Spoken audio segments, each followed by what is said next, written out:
Hi guys, I finally got to go see Hunger Games Mockingjay Part 2 Catching Fire last night, and I just wanted to say that I was definitely satisfied with the movie. I thought it was a great conclusion to the franchise. I think everybody should go and check it out and go see it if you haven't already. And this goes without saying, this is going to be a spoiler-filled review. I mean, the film's been out for a week, so if you haven't seen it already, obviously go check it out first. I highly recommend it, and then come back and watch this later.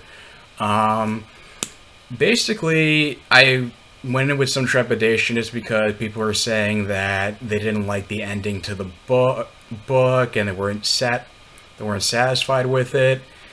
And apparently, that has more to do with the fact that there were people who wanted Katniss to be with Gale because since they were childhood friends, and that would have had the strongest foundation for a relationship. But the fact that he was willing to accept civilian casualties, and that the double bombings during outside of Snow's palace, which got Prim killed, was a similar strategy to what he wanted to employ when the District 13 army was going to invade District 2. I think it would definitely put a nail in the coffin for that. Obviously, put a nail in the coffin for that relationship. And I mean, I kind of want. If I had to ship anybody, I would have said that I was happy that Peter would have been a better fit for her anyway. He's somebody I related to. I guess he's more of he was always the more laid back, calming, easygoing figure for her emotional angst, and good for them.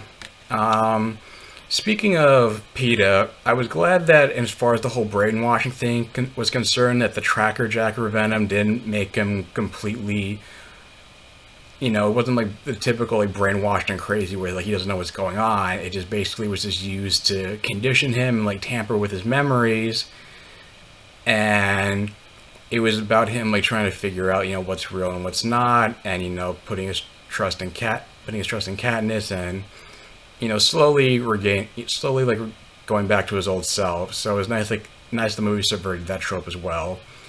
Everybody gave great performances. Jennifer Lawrence was as fantastic as ever. I liked how they built on the idea from Mockingjay Part 1 about Katniss hated the fact that she was being used as a political pawn for President Snow, so she was always reluctant, always had to bargain with President Coin about, trying to do compromise and doing things on her terms, and it basically came to fruition about how suspicious President Coin was basically power hungry and was also using Cat for her own political gain. She didn't want to ensure democracy. It was basically wanted to overthrow President Snow more than anything, and use the capital children as tributes for another Hunger Games as an eye for an eye. So it was. So it was also interesting that it was kind of implied that maybe that Plutarch, I think his name was, Philip Seymour Hoffman, this is possibly his final end game. He didn't trust President Coin either, and she knew Katniss would, and he trusted that Katniss would do the right thing in the end, which is killing President Coin because she was responsible for Prim's death, and President Snow was ultimately killed by the mob. So now they got rid of two dictators who were a threat to Pan Am, the capital, etc. And I mean, there also were other complaints about this movie, or at least a complaint from IGN about how there wasn't enough emotional resonance. Actually, maybe some other people I talked to as well who read the books, and enough emotional resonance from the deaths of some of these people in these books and in these movies. And I can understand that. Boggs, who was, I wish I knew the actor's name, he was played by, he played Remy, I think, Remy on House of Cards. He was one of the soldiers who told Katniss she was right not to trust President Coin, and also the fact that he was he was kind of like I mean, he was a character who was just introduced like in the last movie, so of course that's that we didn't have the quite the emotional impact like people like that. The people like Finnick, I had more of an Finnick, since he's been around since Catching Fire. You felt his death, or Masala, who was killed during one of the pods in the subway tunnels after they escaped from the genetically engineered mutts that killed Finnick. That was a death we didn't feel for much either, but I mean, it's still a pretty emotionally powerful movie in its own right.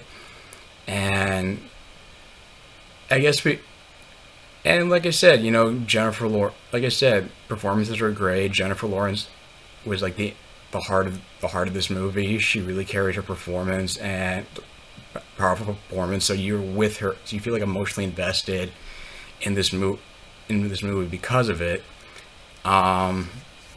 I don't know if I would want to say it was as good as, say, Catching Fire, but I definitely think that it was a movie that I enjoyed thoroughly. It was a bittersweet ending just because of all the deaths and destruction that resulted in it. But of course, Katniss, in a sense, like, found some closure, got her happy ending. And even though she assassinated President Snow, she was ultimately pardoned thanks to Plutarch. And I mean, I guess that more or less sums it. That more or less sums it up with it. That more or less sums it up for the most part. And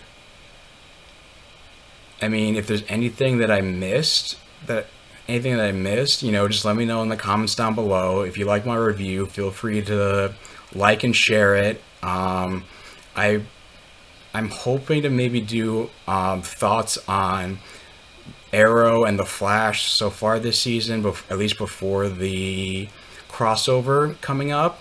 So hopefully that'll be tomorrow or Monday, or maybe even Tuesday. It'll be up in the next few days, so just look for that. And hope you guys have a good night, and I'll talk to you guys soon.